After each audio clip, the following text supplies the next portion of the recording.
Do you have one of these in your house? I'll bet you do. Have you ever wondered who invented the computer mouse? Well, if you have, then I have a documentary film that I think you're really going to like. I'm a bit biased because it was actually written and directed by a friend of mine and created with his brother. And you're going to meet them both in just a second. So the name of the documentary is The Augmentation of Douglas Engelbart. Now, that's not a household name like Steve Jobs. However, the inventions that Engelbart made allowed us to use Steve Jobs' inventions. Engelbart is also known as the father of networking.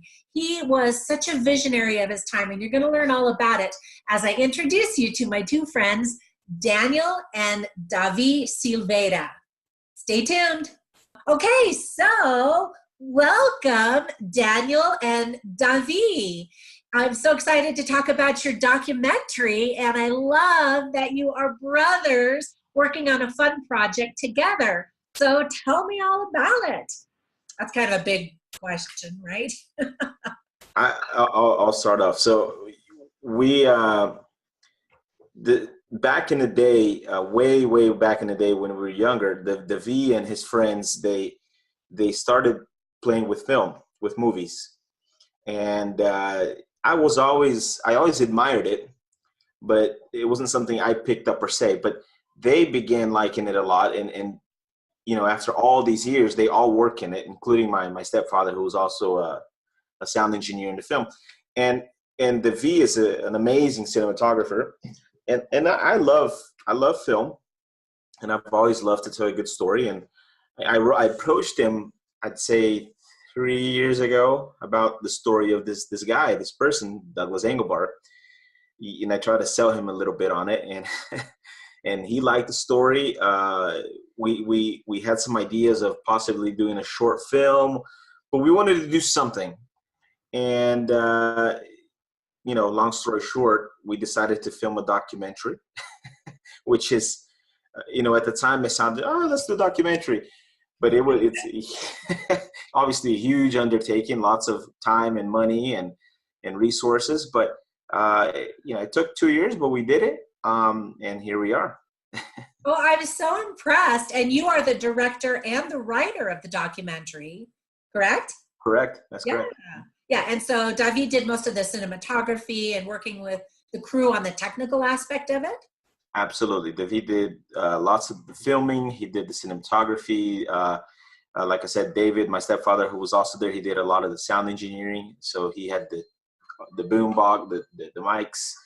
And I interviewed the people. I reached out to the people I thought would be good for the doc and try to get them to be on board. And so that's how it happened. That's awesome. And look, Davi brought a special guest, his daughter. Actually, he's a father of two. What is her name? Her name is Alessandra. And without fail, as soon as we started recording, she fell and hurt herself. Oh, she's adorable. Thank you. Can you say hi? So Davi's going to put his mic on mute whenever she starts to make noise, but feel free to chime in, Davi. We want to hear from you as well. Yes. So I did want to ask Daniel, since you were the writer and the director, how did you come up with the topic of Engelbart? I mean, he was a brilliant man, and he certainly changed all of our lives. How did you even come up with the story? Well, so I think the quick version of it is when Steve Jobs passed away, he was in the news all over the place.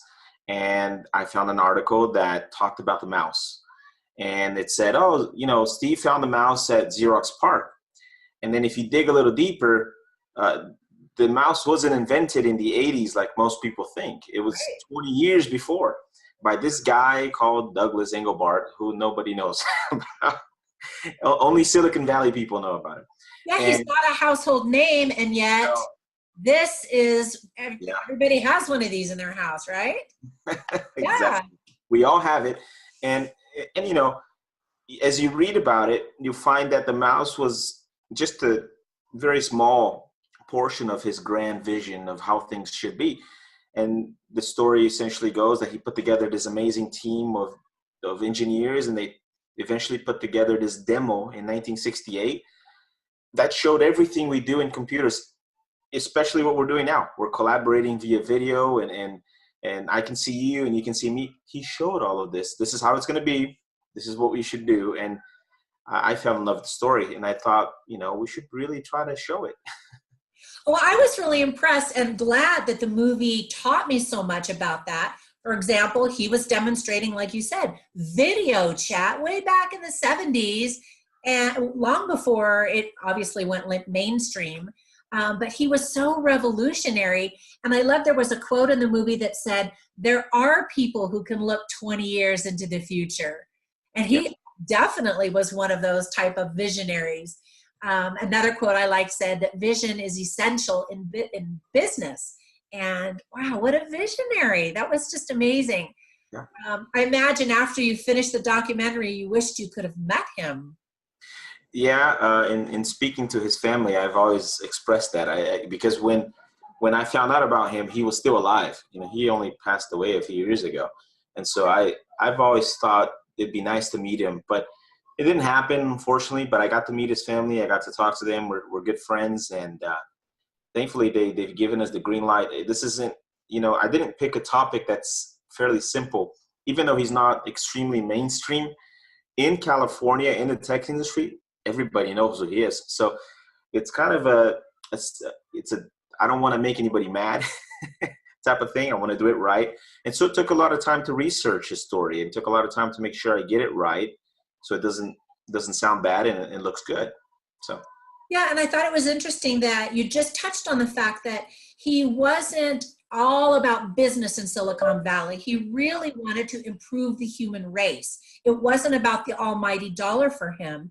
And in some circles, he was rejected because he wasn't towing the line as, let's, squeeze money out of this product idea. He just wanted to develop the idea because he knew it would benefit people. That was really impressive to me. Yeah, that's 100% correct. That's one of the reasons I love the story so much, is because it's almost Shakespearean to a certain level. It's tragically beautiful, because he wasn't in his intention. If you talk to his family, it wasn't to make money, but all of the things he did, we're talking about billions and billions of dollars, from the mouse to video cam. I mean, he didn't necessarily do them, but he showed the world what it would be, and his team showed the world what it would be. And if you think about it, if he took the business route, he would probably be very rich. But he did. His thing was, I want to make the world better, just like you said. Yeah, and I love the title, and it's mentioned several times in the movie that his desire was to augment the human ability. And of course, the title of the movie is The Augmentation of him, his name. Yeah, and so I love that you brought that out. I love when movies have threads like that run through it. How did you come up with the name? Because I guess you could have come up with all kinds of names for it. That's a funny story, huh, Davi? We were at, well, first of all, we didn't have a budget in the beginning. Our budget was our credit cards. Wow.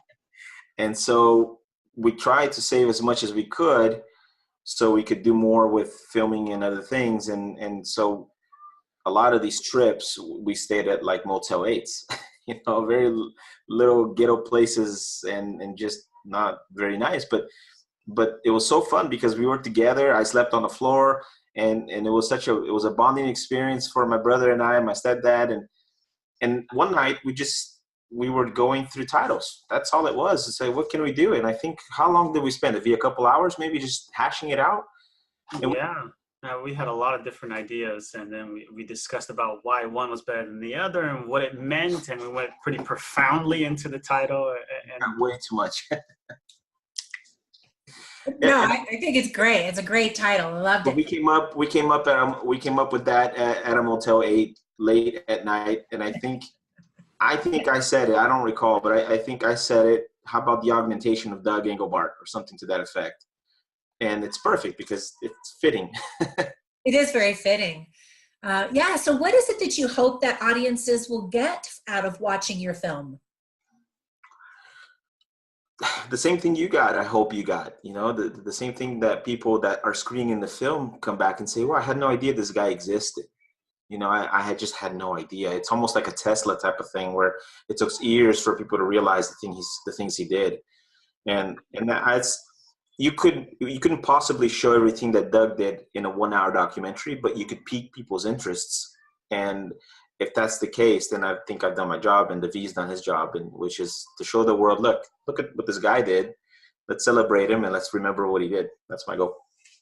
Yeah, well, mission accomplished, I would say, because it did pique my interest. I wanted to know more about him.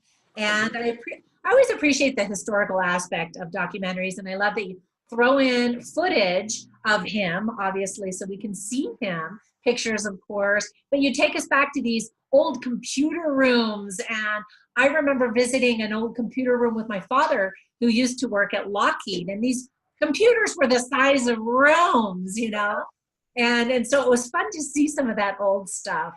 Yeah, we got to visit a lot of them.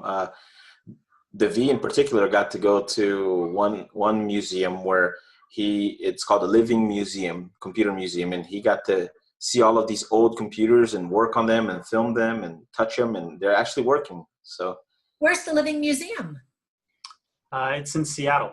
So I happen to be living there, and for some reason one day I Google searched old computers and stuff, and that place came up, and I was like, holy cow, that's down the street. And they happen to have the only working models of the teletypes, and so the teletype computers is what they used, and it printed your file in a little paper tape that punches holes in it that the computer could then read back. That was how you saved files. Like I remember seeing that. But they have one of the only ones working in the world, and it was super cool. And they were very nice, and we got to go there and film and use their equipment, and they were very generous. Wow. So 2 big questions before we go. One is, what is your next project? And, well, maybe I should say that for the last question. The big question is, how do audiences get to see your film? I know you're taking it on the film festival circuit. So how do audiences get to see it? Well, yeah, so right now we have the film in, I would say, 13 festivals, something to that effect. It's a lot. We submitted it to quite a bit to see if we could get more networking on the film and eventually land a distributor through that route. And then the other route is to attempt to go online platform, Netflix, Hulu, Vimeo, and whatever platform is available that will take us, we'll do it. Regardless of how it ends up being, we're gonna put it out. We want people to see it, and it wasn't meant to be a money-making thing. It was meant to really try to show Doug's story. And if we can get the recognition for it, it leads us to the next question that you had, which is, we want to do more in the sense of there's such a